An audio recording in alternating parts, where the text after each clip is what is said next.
بسم اللہ الرحمن الرحیم۔ واصف علی واصف کے دلچسپ اقوال۔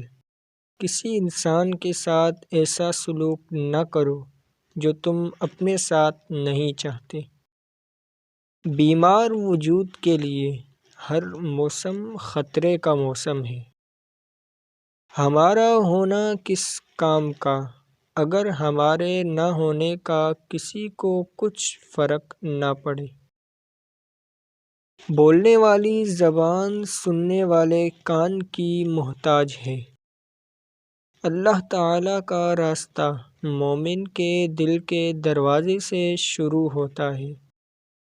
جو کرتا ہے اللہ تعالیٰ کرتا ہے، اللہ تعالیٰ جو کرتا ہے صحیح کرتا ہے۔ جھوٹا آدمی اگر سچ بھی بولے تو وہ سچ بے اثر ہو جائے گا۔ اللہ تعالیٰ کا بڑا کرم ہے کہ اس نے ہمیں بھولنے کی صفت دی، ورنہ ایک غم ہمیشہ کے لیے غم بن جاتا۔ بدی کا موقع ہو اور بدی نہ کرو تو یہ بہت بڑی نیکی ہے۔ اگر اللہ تعالیٰ معاف کر دے گا تو گناہ کیا ہے؟ اگر اللہ نامنظور کر دے تو نیکی کیا ہے؟